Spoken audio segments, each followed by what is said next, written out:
தாங்கும்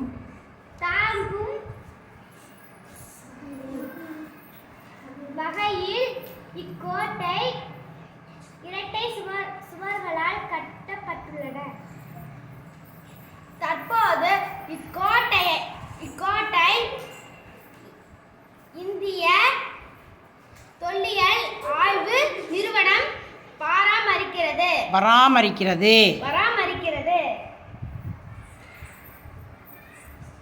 பத்மநாபபுரம் அரண்மனை கேரள கட்டடக்கலை அமைப்பின் மரத்தால் உருவாக்கப்பட்டது.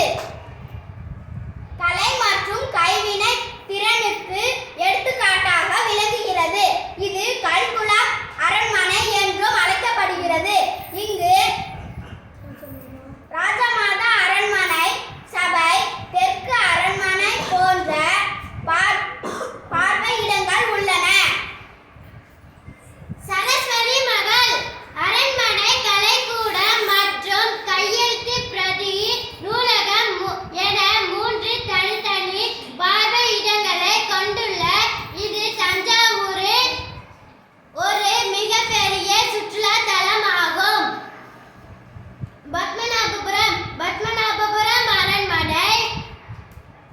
பத்மநாபபுரம் அரண்மனை திருவாங்கூர் ஆட்சியாளரால் பத்மநாபபுரம் அரண்மனை கன்னியாகுமரி மாவட்டத்தில் கட்டப்பட்டது. இது அழகிய வரலாற்று சின்னமாகும். தஞ்சாவூர் அரண்மனை தஞ்சாவூர் மராட்டிய அரண்மனை தஞ்சாவூர் நாயக்கர் ஆட்சியால் கட்டப்பட்டது.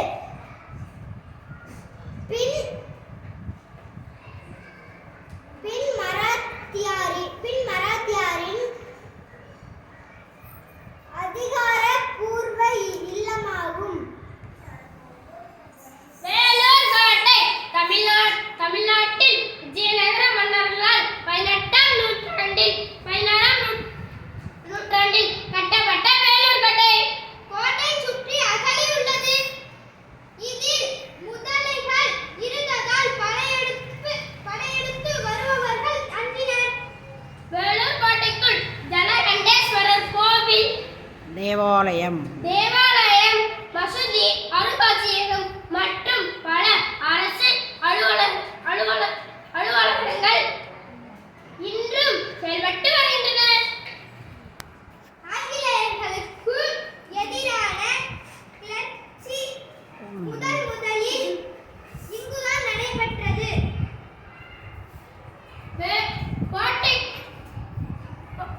கோட்டைக்குள் ஹைதர் மஹால், திப்பு மஹால், பேகன் மஹால், ஹண்டி மஹால் மற்றும் பாதுஷா மஹால் ஆகிய 5 மஹால்கள் உள்ளன.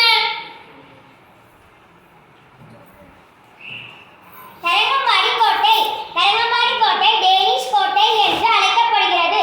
வங்காள விரிகுடாவின் கரையில் சரிவக வடிவத்தில் 3 அறைகளை கொண்டுள்ளது. மண்டபத்தின் மையப்பகுதியில் 4 குவி மாடங்கள் உள்ளன.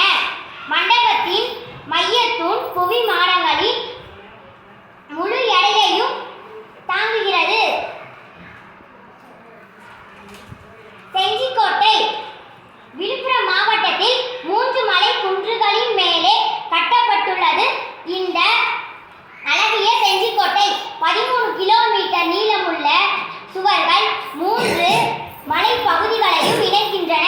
இது 800 அடி உயரத்தில் கட்டப்பட்டுள்ளது. இக்கோட்டையை சுற்றி 80 அடி அகலம் கொண்ட அகழி உள்ளது. திருமண மண்டபம், கோவில்கள், ஆணைக்குளம்,